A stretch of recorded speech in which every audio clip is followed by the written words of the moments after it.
Yeah, okay. Sometimes I did some Elvis performances, some silly things as an artist. Yeah.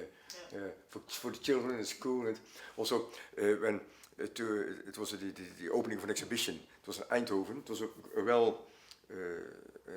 a gallery with a name, and there's a problem with all those Elvis fans. For all intellectual people in the Netherlands, especially those involved in culture, when they hear the name Elvis, they begin to formate, they get sick because that's ordinary culture and they don't like it.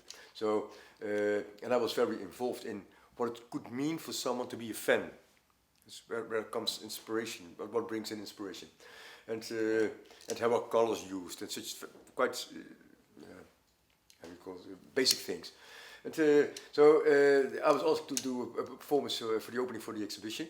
So I asked my sister to make me an Elvis costume, and we had several times already visited Elvis fan day, and that were the most religious moments I think I've experienced in my life. The most painful things. I saw a boy, mentally handicapped, and he had a pre-recorded tape with Elvis music, and he should sing one Elvis song. And but he was a handicapped boy, and so he started to sing, but they put on the wrong number. I really had to cry because it was so painful, and he couldn't do anything else. What else? But for him, it was so important to stand next to his idol for what he believed in, his Elvis. Mm-hmm. And then they put on the wrong tape, the wrong song. So he didn't want to do. So I thought that was very inspiring. So at the opening of the exhibition, I was dressed as Elvis, but I also had my sister's dog. She had made a cape for the dog, and the dog had a very strange habit. Whenever I sit down, it's no problem. When I stretch my leg, the dog became to ride on my shoe. That's a hot dog. A hot dog, a lady's dog. And so my sister had made a cape for the dog, an Elvis cape, and an Elvis costume for me. And I had a tape, and I started to sing. I should perform 3-4 Elvis songs. So, and I had a small versterker, a small music box, and called the tuner, versterker, what you Amfly, and microphone, and the tape in it, and so the tape began. I think I don't know what. But I started to perform as if I knew the text but could not really speak English. I want to a party, a piece of baby began to will.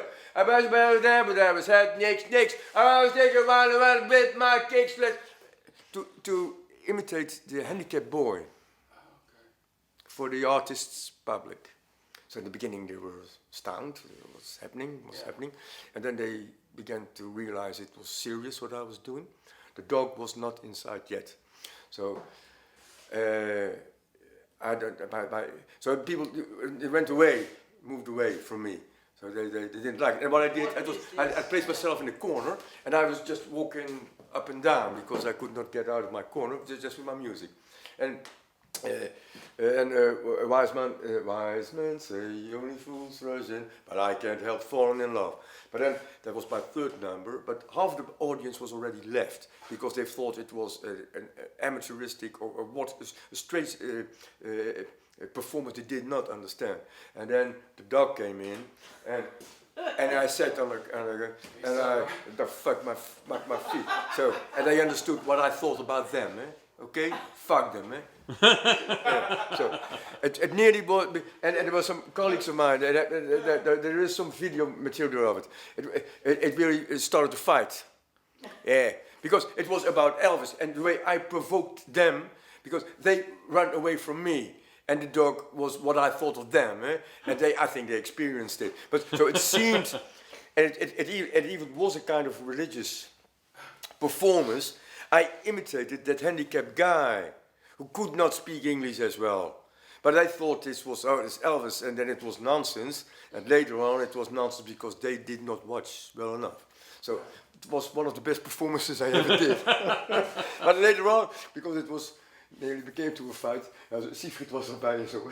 I said, okay, let me start do something else. Let me make paintings. Yeah, a friend of his wanted to make this world tour. Yeah, I said, okay, Let's buy a car. Let's buy a bus and ride around and do so. But it was just to provoke those serious artists, because there's something very important artistic in Elvis and in the way he performs and whatever, and everyone who does, who is seriously trying to do his best to work with his talents, with what he can, the material he has. But it's about the distance. Some people really look down on. But what they look down on is what another one believes in. And you should never look down on what even one person believes in. That's what it was about. But that performance of not knowing the lyrics, just pretending as you do nothing. The one true party in the county jail, a prison baby dabby and again to will. So just as if you think you can. Ooh, great. Yeah, marvelous. Marvelous. Yeah. But I still feel pain in my heart when I think about the boy who had a suit on the stage, and he could do nothing. It wasn't. So they never got it right. They never got his music. No, not. Yeah, later on. But at that moment. It's happened already. That moment is. Yeah, it's over. Yeah. Was heard. Yeah, and it was already such a huge. Effort and it was great the guy doing it. So it's beautiful to see how someone finds comfort in doing something like that. That's what I saw, and then it's very hard to see if that as a thing like that did not work out just by a technical problem. Yeah. But it was a really hurting moment, really. Yeah. A moment in which you could learn a lot. So to say. Okay. Indeed. Okay. Sorry. No, you're okay. Sorry. Thank you. Yeah. No, you're welcome. So this is the colors that he was talking about, friends. Yeah, and if you, it's just two posters, but it's about the black what's on it, and the gold what's on it, and the red what's in the linen. So it's not to be seen just as being the colors. They are the colors brought up. That's what it is. It is so these are pigments. They call it just black gold shades. Powder. Yeah, but that's just you have to look from it from the side, and you don't have to recognize. You should not recognize Elvis. You could see the black and the gold and the red, and that's it. And of course, it's about Elvis and his twin brother, and everyone can make a complete story out of it. But it's only a silhouette, and that silhouette is enough. Yeah, I don't know if you can. See it on your video, but you can see how the black is brought up and how the gold is brought up. That was what it's all was about. But some other things nowadays. I asked Elvis fans, you're an Elvis fan, he is. Yeah. I'm sure you all have your own exhibition of your Elvis attributes, your things you like, your real relics, whatever. And I still have a collection of pictures of the people, how they. I asked them to make them in their own house, of how they made an exhibition of their Elvis things, because that is about the artistic process of to exhibit your work. Every museum is a place of exhibition, where work is exhibited, but it's also when you. And if you make such an exhibition at home and you think, okay, and I place that one over there. No. If I do this, I've got another thing better over there. And so it's a composition of the things which are important for you, which you place in a certain order, and then afterwards you can say, okay, I've made my own museum. Them are art processes of art. And that's what I was very interested in nowadays also. So I still have quite a collection of how other Elvis fans, and I've got boxes full up with all kind of Elvis stuff. Home exhibitions. Yeah, how people make their own home exhibition. With mirrors, with tapestry, with plates. And all kinds of things. Yeah. But at a certain moment, people did not understand what I was doing. So it was, for me, it was about the religious or the devout component and why people do this and why people order those things and make a composition of it. So the artistic process, but it was very hard to explain to others, and perhaps I did not have the patience, perhaps, or to keep on going. I'm not as such a healthy man, and when you want to play an artist, you have to behave like an artist all the time. And people did not understand what I meant, or not so well. So I started to study something else, and I became a social scientist and a historic demographer. But it started as being an artist, and very interested in how other people make their composition with their devotional objects and their Elvis objects. Okay, yeah. And, yeah, you still got a lot of material, don't you, Laurie? Yeah, I went and saw a lady, Lita. She lives in, well, I'm getting tired. It's, what is the name of the town? She lives in Veendam. Veendam. Yeah. And she created a miniature Graceland that is unbelievable.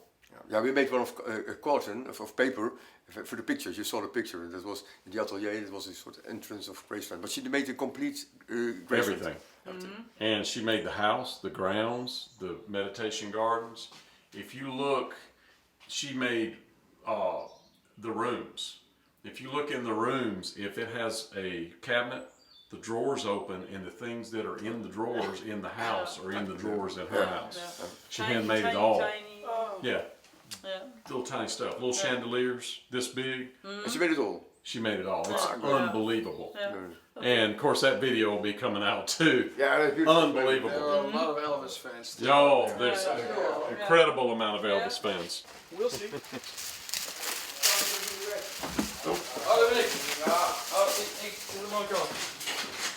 Dag meneer,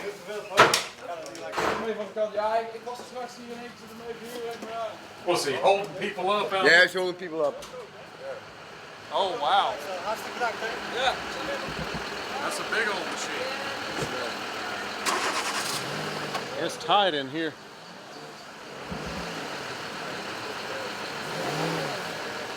Yeah, he's got a spot there, I think. That's a big old machine there.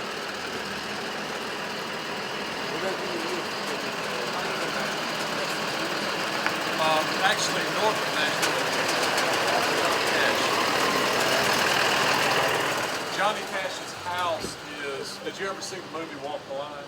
Johnny Cash movie. Yes, The house that's in there is 1 mile from my business. good.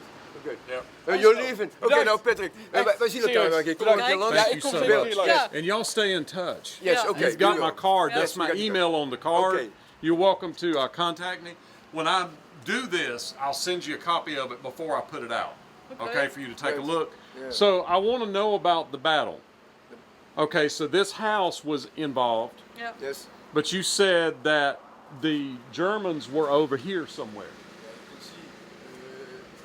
Can you show me? Come on, dude. I think you can just see it still. Thank you. Yeah, you can already see it over here. There, further on, you see the houses. You see the lights. Yes. You see them? That's the Welbergse dijk. That's a dike also. Okay. That goes from the church to there. So, but it's a good ways over there. Yeah, it's a few. It's 800. Let's say it's not even a kilometer from this dike. Oh, sorry. Yep. From this dike to that one. That one was defended by the Germans. Okay. And they also defended the small village of Welberg. There's a small water over there, and there's only one bridge, and so it's very easy to hold up everyone when you have one soldier in a good position and one machine gun. What the Germans have done, but perhaps when we walk on, you can even see it better, the better way. You have a better overview. What the Germans did, they had 5 tanks, so that they called it Panzergeschütze in the days. They had hidden them at Welberg, but they were continuously removable, so they shoot from one position and they went to another one. Yeah. The Canadians came from that direction. There's Bergen op Zoom. Actually, in Bergen op Zoom is close to, yeah, okay, we can see Antwerp far away, but you can see sometimes the lights from Antwerp. Yeah. So the Canadians came from that direction, came through the woods over there, tried to conquer Welberg. Huge battle. They were hidden back. They had to leave Welberg again, the center of Welberg. They went back in the woods, the forest over there, such a large forest. But they had to regroup behind somewhere over there. At the third attack, they also decided to make a going round move. So they did not attack Welberg at front, but also they made this move. So they took this road and went to the left, and then you also come at Welberg. So they made, I don't know how you call it in English, but a tactical maneuver. So they made a strike at 3 points. The one over there, the one, there's a road over there. They used and they used this one. That last attack was successful, but it had cost 4 days, near 5 days, before the Canadians were able to liberate Welberg.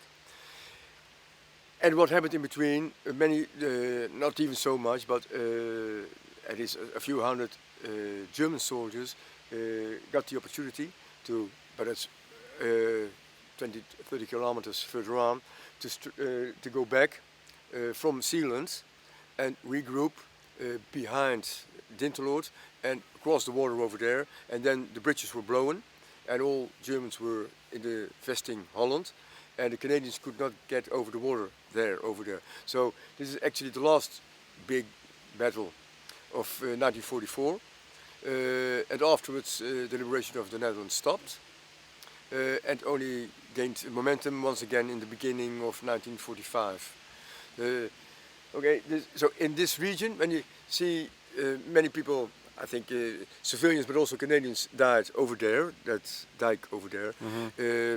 Many died in the dike that goes from there to here, because there's a water flow. So friends, I know it's dark, but I wanted to see, I think this is, when he's saying a dike, you can see that there's a big, they call a ditch a dike. So you could see it right here. So he was saying that the Germans were here on the other side of this defending it. And his house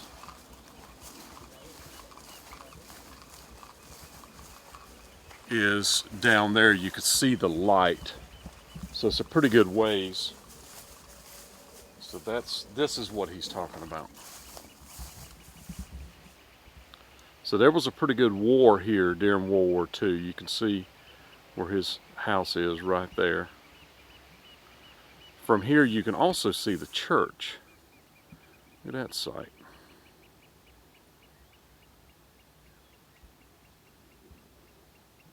Incredible. Right here. And what's really incredible is they even named their dikes. Here. See what it says, go on dike 2. Shut down. Look, I do too. Yeah. When I get tired. Yeah, you don't know what you're saying again? If your brain, if you get tired, then the brain slows down. I get it also. Yeah. Yeah, I get it also. But I got blackouts, and that's out of. This is Welberg. Yep. Where the Germans were fighting. They liberated Welberg, which is this area. Go that way, go that way. I don't know. Go that way. Should I stay or should I go? Yeah, that's the clash. Well, it's a clash right now. We don't know. Should I stay or should I go now? It's full of energy, Billy. I don't know where Should I stay or should I go right now? I'm really tired. Yeah? Yeah. It's not something I see. That's nice. They put the lights in there. I like that. Yeah, LED lights. I love LED lights. Or LEDs too. I like LEDs. Yeah, we call it LEDs. Do you? Yeah. I'm sorry. LED. Yeah, it's what you. No, I'm saying I'm sorry y'all are doing that because they're LEDs. I don't know why y'all keep saying it wrong. No, I don't know why that is. I don't know why that is. That's a Dutch thing. So yeah, on top of all that, I'm driving in a Renault Legale Yeah. in Welberg, in Holland, Yep. Strange with thing. Patrick. Yeah, and he's getting tired. And yeah. you're tired, I'm tired. Tired. He was tired. Yep. We've all had enough. Yeah, we had enough. It was a nice story. It was a great story. Yep. What time is it? It's 10:30. Something? Half we've past got- 10. Yeah. It's 20 past 10.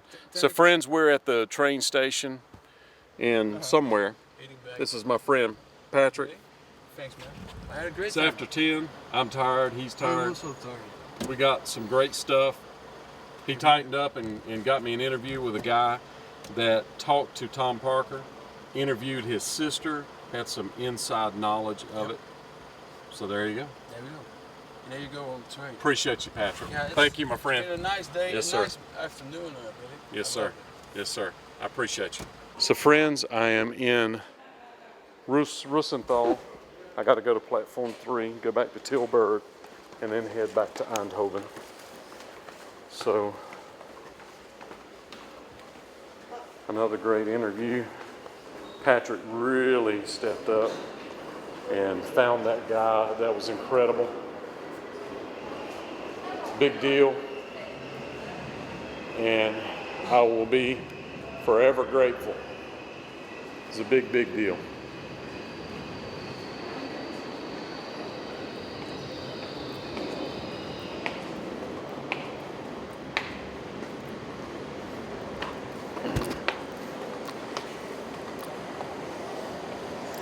So here we go. So we're in the Breda train station and I hear music.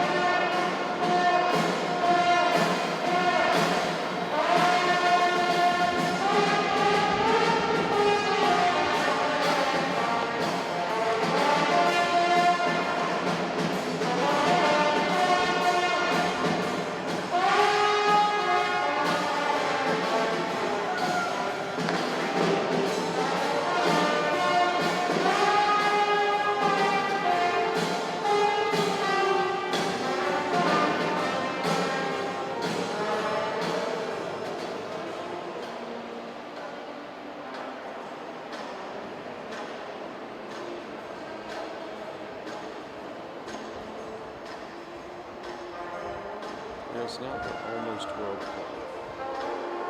No, it's just about 11:30. Yeah. So friends, this says that they won the award for the beste openbaar ruimte for 2017 Falco Staging Interieur. You know, I don't know if this is a good thing or not. What do you think? Doesn't sound great. So I am back in Breda. You recognize the park. Prince William of Orange's castle is right over there. There's the ponds that they say where you can't play chess down by the waterfront. There's the bus station. And I missed a couple of things. I went and spoke with the gentleman yesterday, Angelo. I'm gonna turn and let you look at me. I went and talked to Angelo yesterday, which has actually spoken with the family and talked with the family and with the sister and also the daughter, or would be his niece. She still lives here.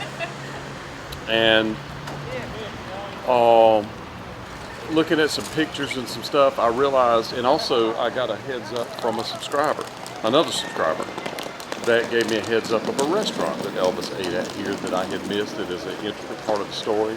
And also I saw a photograph that I hadn't seen before of the location of the house that he lived in. So I want to go back and make sure that we get an understanding of where this was. Stay tuned. So you don't see this every day.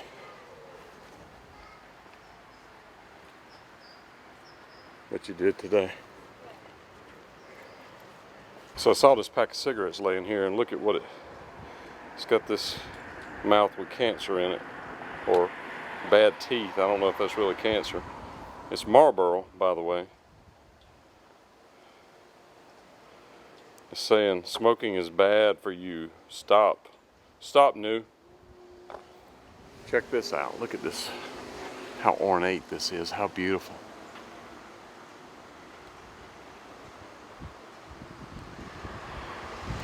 And you got to consider that a lot of this stuff existed before the war.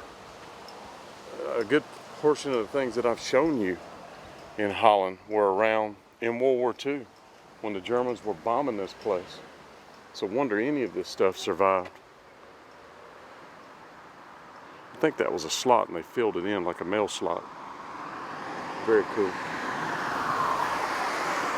Now this is neat. This is new construction.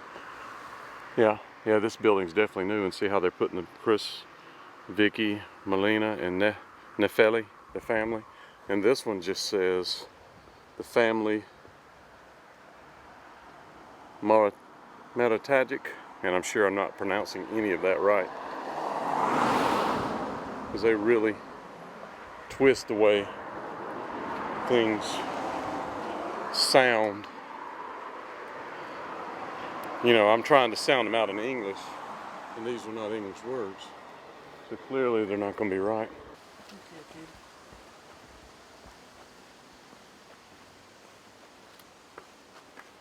Flowers are plentiful here. Yes, they are. Look at this. New construction again. Doorbell, old school. Very cool. And the old bottom look.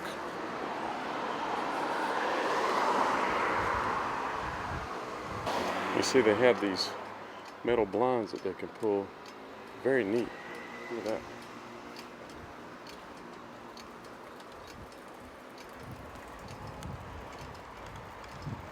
So look, this dude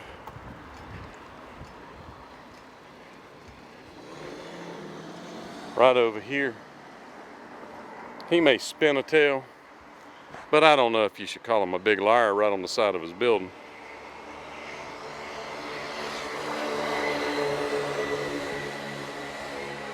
Big liar.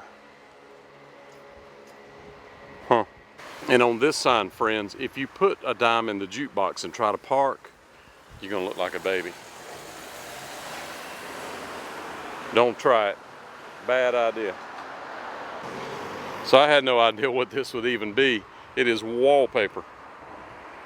Who would have ever thunk it? Big Lar is wallpaper. That is very interesting. And paint, house paint. It's a paint store. In Breda. So you definitely don't see this every day. A cow wearing a necklace. That is one of those emergency lights, and they've taken and stacked it on some wood and put a board on it, and they got a cat waving at you. Wow. Okay.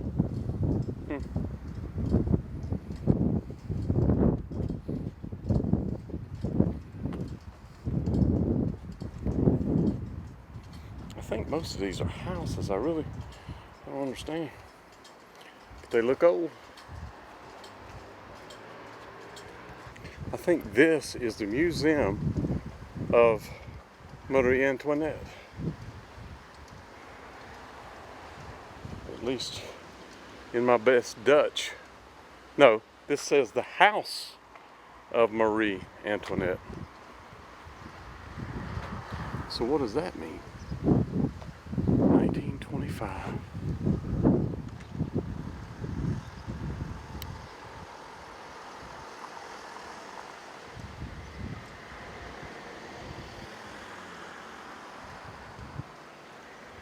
Look at this stuff. Beautiful home. But wow, I don't understand. What is Marie Antoinette was 1700s? What is it? Boy, the gardens and stuff. Look down there. It's just beautiful. Love the way these homes look. In this neighborhood, look at that thing.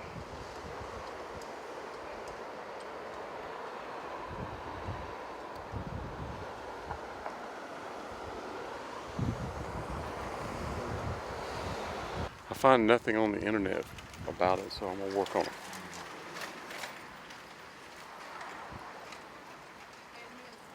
And this is F-A-W, lumens and donkers.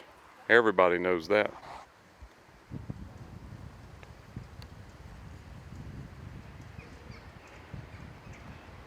I mean, who didn't know that?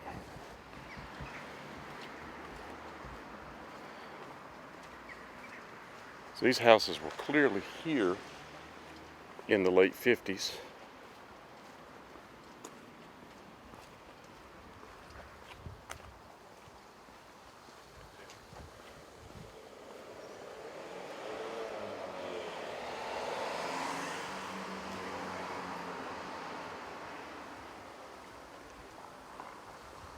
Wow, look at that. That is a crazy looking tree.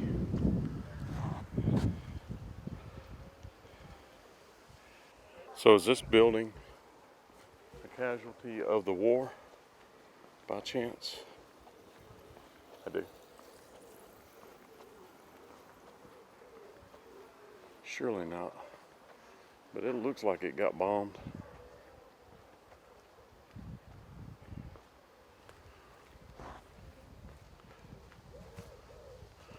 I've been hoping to find something that was left from the war. I don't know if this is it, but it wasn't treated nice, whatever happened.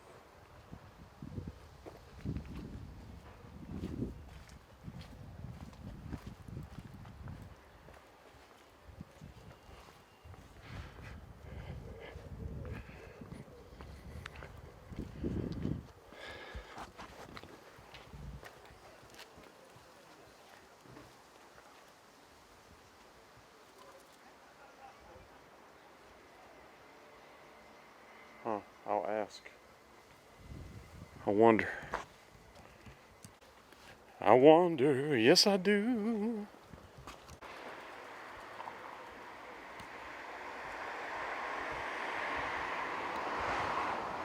Come on. This thing says to pass up golden retrievers, choose one of these. Check this out, kind of a secret pathway up to a front door. Very cool.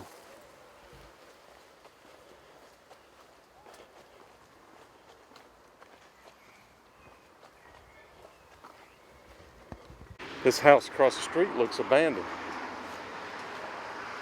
Or does that mean it's for sale? Yeah, it looks pretty rough. Pretty rough, I must say. And not only must I say, I did. Yes, indeed I did.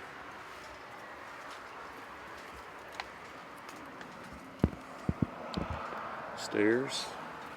All the stairs here are really steep. That's an Aldi grocery store in an old house. You would never expect that. They're on the bottom floor. People live on the top floor. That's pretty wild.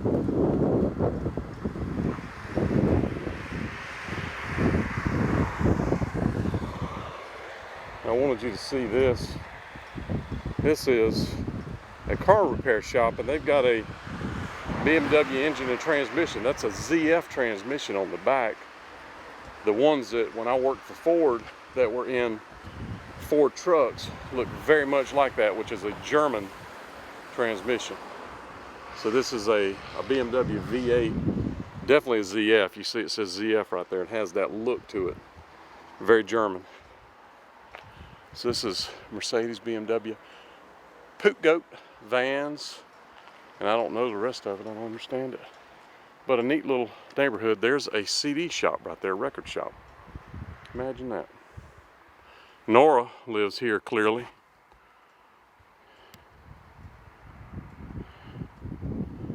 And she painted the place, I don't know, peach. There's the tourist.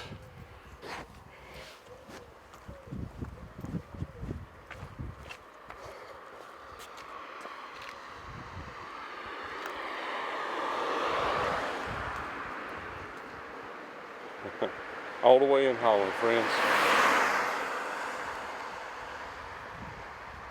I live in the town that that man right there lives in. Thank you very much, ladies and gentlemen. I'm Johnny Cash.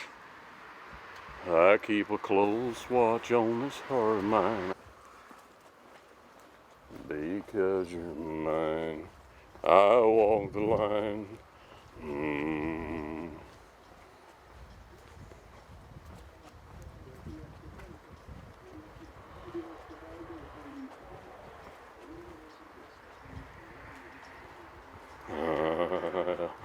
Thank you very much, ladies and gentlemen. It's getting worse. I don't care what you do, you better stop met Twerfellen and begin met Verandarin. Verandarin. I don't know what any of that means, but you better stop it and you better begin it. Right now, mister. This car's saying Rover on it, like a Land Rover, but it looks like one of those little Jaguars. That was kind of a combination of a Jaguar and a Ford. It definitely says Rover. So you don't see this kind of stuff every day. I saw it on the way heading past here a while ago, and I thought it was pretty cool. You got these nice seats to hang out in out here, even from a church. And then on top of that, they have Freaky Friday, disco, soul, and funk.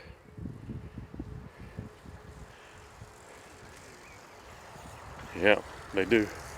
If we had giant flowers to go in this pot, that would be cool. So something happened in this neighborhood. These people all got together and went, yep, I want to build, I want to be a part, I want to be a part, I want to be a part. And let's build together, let's kind of put this thing all together. Let's do it together. And this person said, nope, I want a house.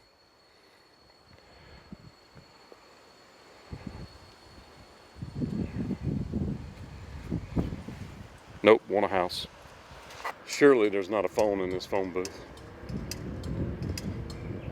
I don't know if there's a phone in there, don't call me Shirley. Indeed there is.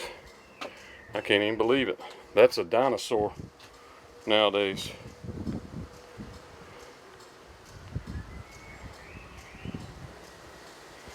Check this out. Bell pepper. It takes a lot of liquor around here. A lot of wine, a lot of liquor. I think students live here. I think a lot of this is student housing. You know, I had my bicycle and I just thought I needed to paint it red and green and put some leopard on it. It just was not finished until I put leopard. So I was just walking along and I saw this. Mother Mary and the baby Jesus. Pink bicycle. Little pink bicycles for you and me. You and me.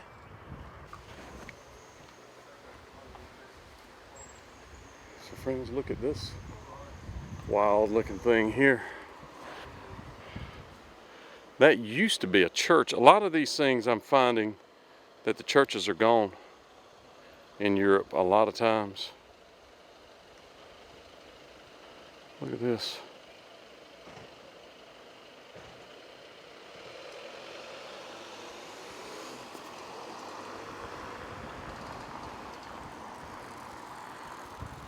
So we came down here, straight down the road. That's where we were at the intersection down there at the other end.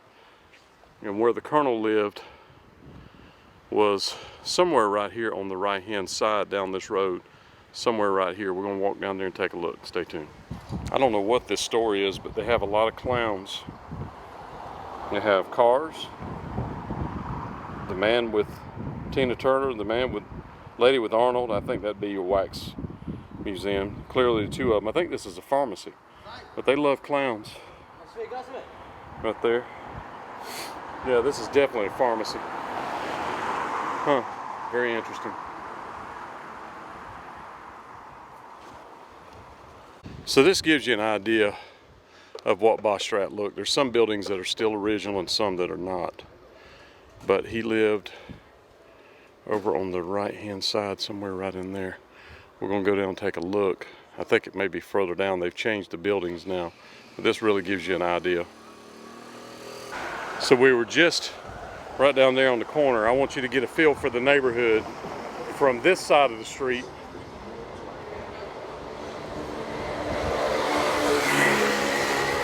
And his home, there's another peacock. That's 2 peacocks in 2 days.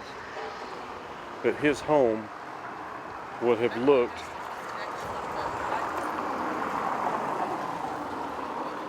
like that home, but it would have been right there, 65, Bouwstraat. So this is a play on Dutch culture, wooden bicycles.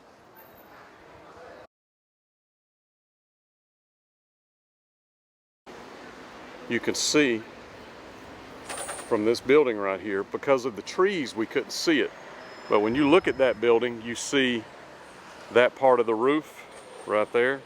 You see that part. There they are right there. You see all of that. So the answer is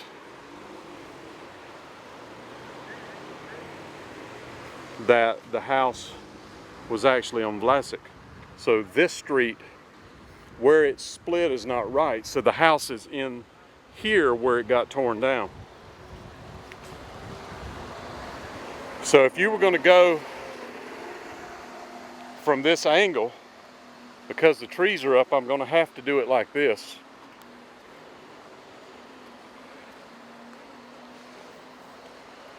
You can't see the front door. Well, yeah, you can too. You could see the top of the front door. You see this part in the photograph, the very top of it right there. You see the edge of that. So let me get it the right angle.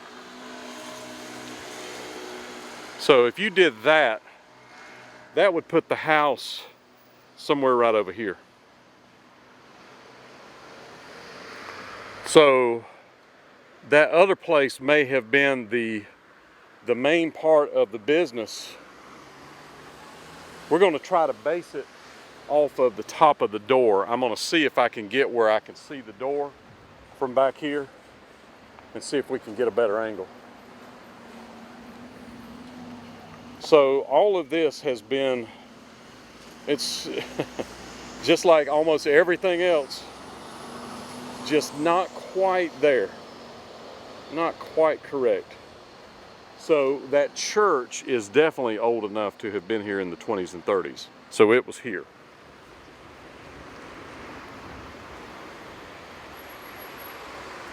Or in the 20s, I should say. So if you come back here and you look, you can see the top of the door. So now you see the top of the door right there. And if you were to look straight up, you'd see that just to the right of the door. So the doors, let me zoom. Come on, camera. So if you can imagine the door right there, and you look at the distance, the relative distance is not really that far. So the answer is that house was somewhere right along in here.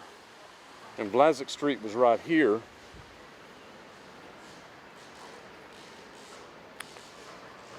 So that would have been the back of the house. So see, it looks like to me that this was like covering up, because this is shaped like a V. You see how it V's out and goes that way? I think this was from a vantage point of maybe this little cross street.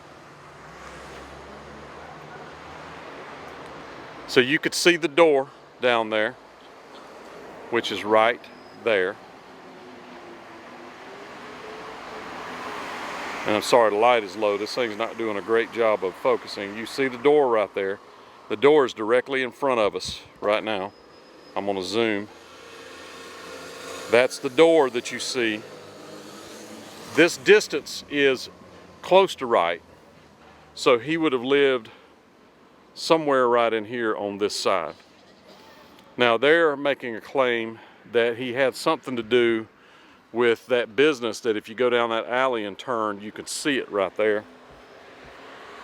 And then that means that right here, let me cross over. So I believe that it's highly probable that that house right there that you see was actually there on the other side of that little cut through. And then this house, which was his house, would have been here. The house that they played the music in would have been somewhere right there. So we're actually, this is Wouwse Street, that is a different street over there. And you can clearly, in the back of this picture, they say that that's the back of it.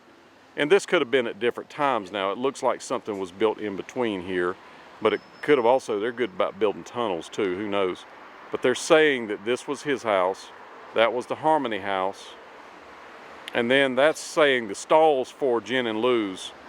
So that would be the horse stalls, but that's definitely not on the other street over there, because you could see, you can definitely see that building right there. You can even see it from here. You could see this part of the roof right there, literally right there.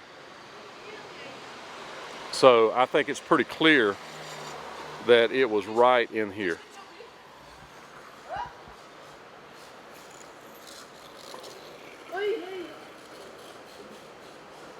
And then this part is the front.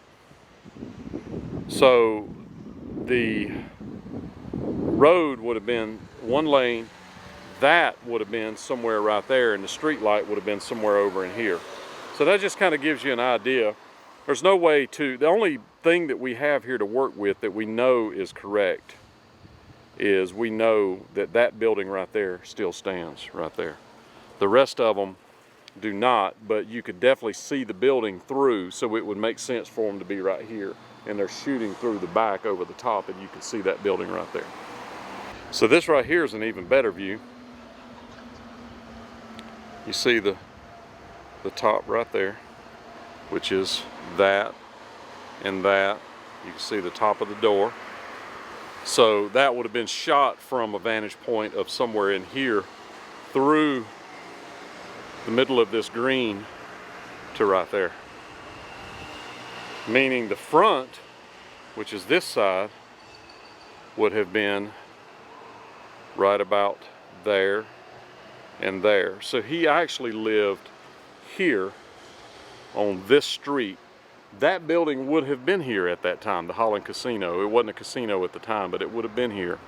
But that shows you right there is where it happened now. Now how this other business ties into it, I don't know. I don't understand it.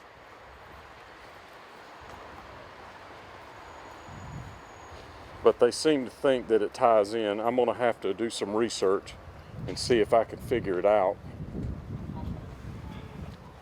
And this is the corner of Bayard and Wouwse. So this street is considered Bayard. That street is considered Wouwse. But I want you to see, and I know the wind's blowing, I'm sorry. They're saying that that building over there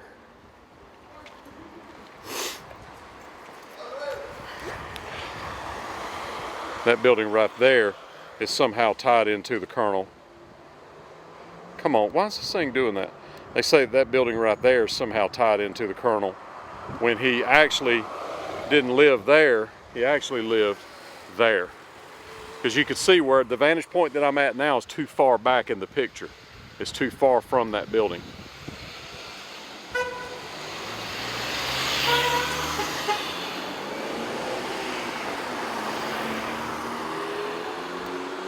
So there you go, friends. So I think I'm gonna fly the Glory to try to give us a vantage point. Stay tuned.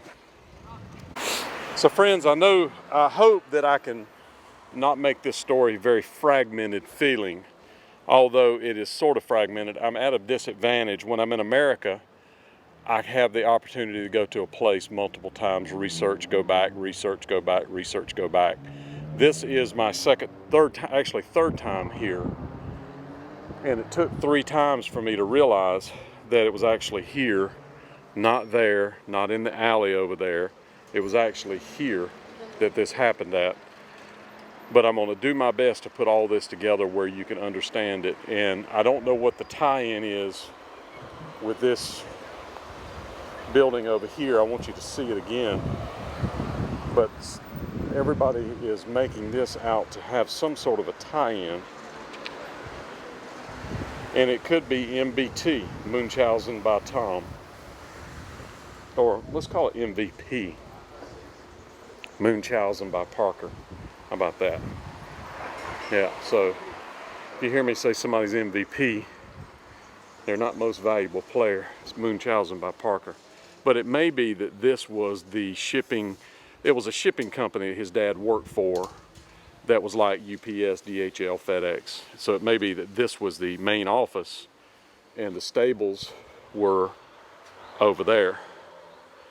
And I would even say that this alleyway was probably very much here, where you could go from there over to right over there to the stables. So somewhere over there in that area, and I think we've pointed out that it's definitely further over to the right, because it had to be closer to that building. So let's look at the front.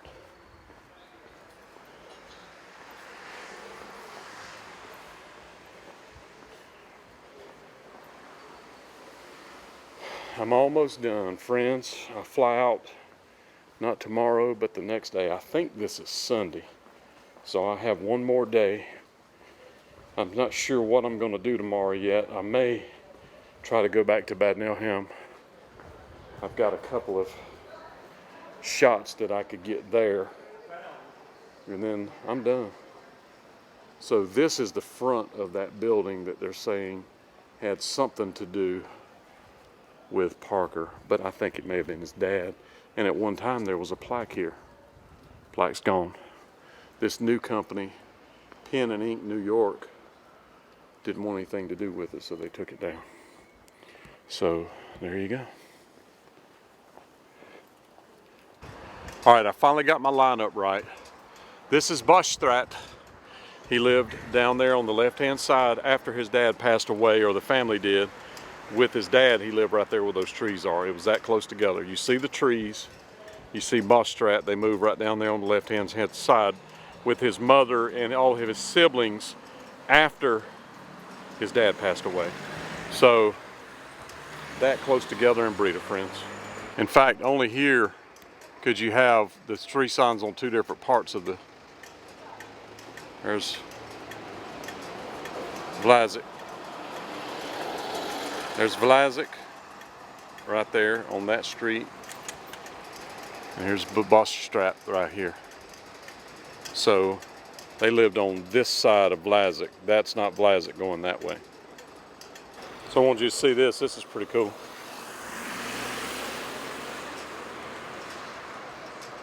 You walk through the cars or the boxes.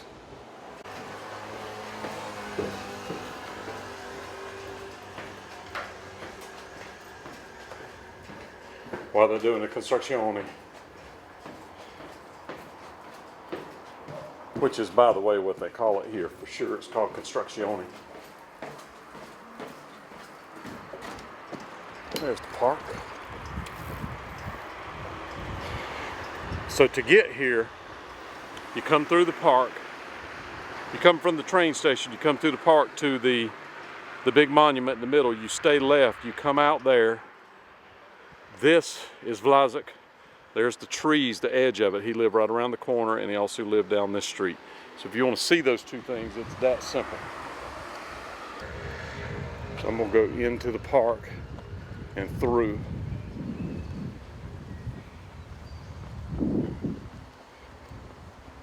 So you just keep staying left when you go into the park, and it'll take you to Bostrat and Vlasic.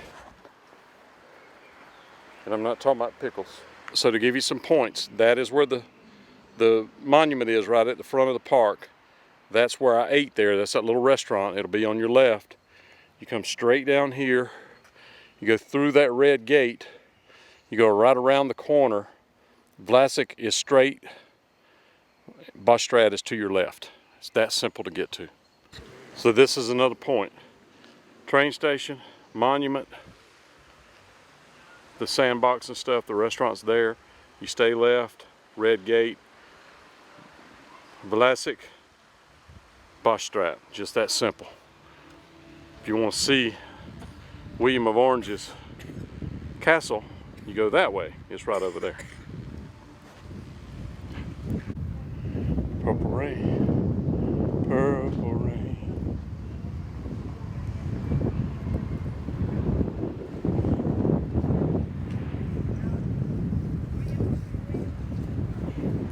Now, how many places can you go that have a dinosaur that you can sit on?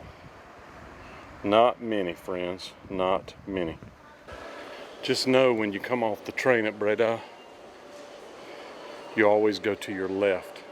That's how you get to where the park and all that stuff is. Nothing of Tom Parker's is to the right in the train station. So another example of a pay toilet.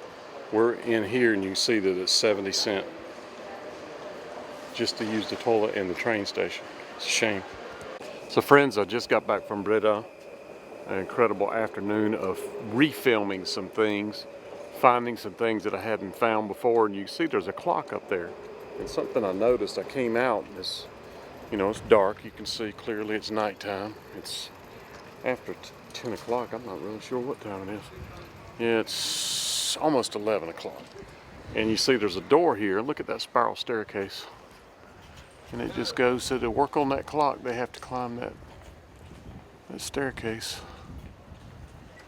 And hey, now it goes. Why wouldn't they just put an elevator in there? It would have been too easy. Something else I wanted to show you, that couple right there is having some issues where she's crying and he's apologizing. But what I wanted you to see was this giant screen there on the edge of that place has got something, it's called movie something. But boy, that's a big screen. And then there's Mr. Phillips from the light bulb Phillips Light Bulb Company. And look at those flowers out there. Hey, now they're beautiful. You can see them at night. And naturally, I've talked about if I film, something will get between me and what I'm filming. But look at that, just beautiful. And that's Mr. Phillips there in front of the train station. Eindhoven train station. So I am tired. I have one more day here. I fly out tonight. This is Sunday night. I'm gonna try to film some things tomorrow on Monday. I'm not sure if I will be successful at renting a car. Something you probably don't know about me is I do not have credit cards. Don't believe in them. I have debit cards, which is my money, but I've never had a credit card in 20 years. I think it causes you to buy things you can't afford. With my debit card, that's my money.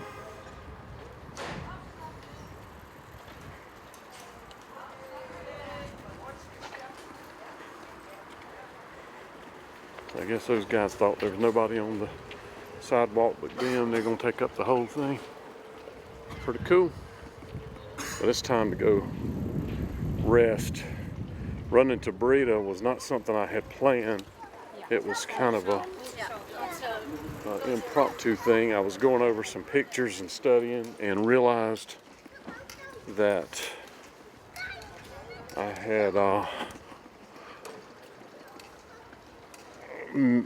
had filmed something wrong. I was told wrong. And I found some pictures and some photographs and some evidence and went back and refilmed it. Indeed I did. Check out this dude's hairdo. He looks like Will Ferrell.